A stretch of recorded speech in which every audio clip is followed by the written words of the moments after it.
कभी किसी समय की बात है। राज्य का नाम था अमरगढ़। वहां के राजकुमार आर्यन अपनी वीरता और शौर्य के लिए पूरे राज्य में प्रसिद्ध थे। वह धनुर्विद्या में निपुण थे और अक्सर अपने सैनिकों के साथ जंगल में शिकार के लिए जाया करते थे। पहला मिलन एक दिन सुबह का समय था। ओस की बूंदें अब भी पत्तों पर चमक रही थीं। राजकुमार आर्यन अपने घोड़े पर सवार होकर घने जंगल की ओर निकल पड़े। तभी दूर से एक मधुर आवाज उनके कानों में पड़ी। चल रे काली, धीरे धीरे चल। उन्होंने आवाज की दिशा में देखा। वहां एक साधारण सी लड़की थी जिसके गालों पर धूप की हल्की किरणें पड़ रही थीं। वह अपनी बकरियों को चराने में मग्न थी। उसका नाम था गौरी। सादा कपड़ा, माथे पर एक छोटी सी बिंदी और आंखों में गहरी मासूमियत। राजकुमार उसके पास पहुंचे और बोले, कन्या। इस घने जंगल में अकेली गौरी मुस्कुराई। राजकुमार, जंगल मेरा घर है। डर यहां नहीं रहता। बस पेड़ों की सरसराहट और बकरियों की घंटियां हैं। आर्यन उस सादगी में कुछ पल को खो गए।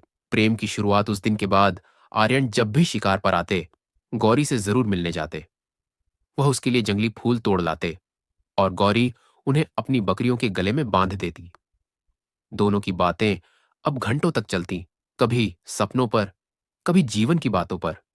धीरे धीरे आर्यन का दिल गौरी के प्रति झुकने लगा।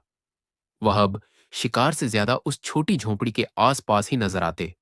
एक दिन गौरी ने हंसकर कहा, राजकुमार, क्या आप भूल गए कि आप राजमहल से हैं और मैं सिर्फ एक चरवाहन? आर्यन ने गंभीर स्वर में कहा, दिल का कोई महल नहीं होता गौरी, वहां बस सच्चाई बसती है। संघर्ष। जब यह बात राजमहल तक पहुंची तो राज्य के मंत्रियों और रानी को यह रिश्ता मंजूर नहीं हुआ। रानी ने कहा, राजकुमार, तुम्हारा विवाह राजकुमारी मेघना से तय हुआ है। यह एक राज्य का गठबंधन है, कोई खेल नहीं।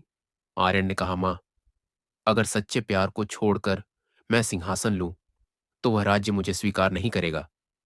राजा को भी अपने पुत्र की जिद पर हैरानी हुई।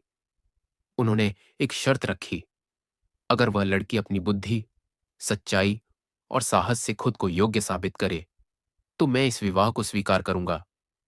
परीक्षा का दिन कुछ दिनों बाद पड़ोसी राज्य ने अमरगढ़ पर आक्रमण कर दिया। गौरी ने बिना डरे गांव वालों को संगठित किया, घायल सैनिकों की सेवा की और दुश्मन के खिलाफ मोर्चा संभाला। उसकी हिम्मत ने सबका दिल जीत लिया। राजा ने स्वयं देखा कि कैसे वह सामान्य लड़की राज्य के लिए ढाल बन गई। वह बोले, जिस लड़की ने राज्य की रक्षा की वह किसी रानी से कम नहीं। अंत में प्रेम की जीत। राजकुमार आर्यन और गौरी का विवाह पूरे राज्य में धूमधाम से हुआ।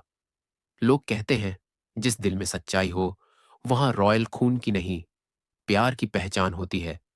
गौरी अब रानी गौरी बन गई, लेकिन उसके भीतर की सादगी वैसी ही रही। वह अब भी कभी कभी राजमहल के बाग में जाकर बकरियों की घंटियों की आवाज सुनती थी, क्योंकि वहीं से शुरू हुई थी उनकी सच्चे प्यार की कहानी। सच्चा प्यार न ऊंचाई देखता है, न दौलत, बस दिल की सच्चाई पहचानता है।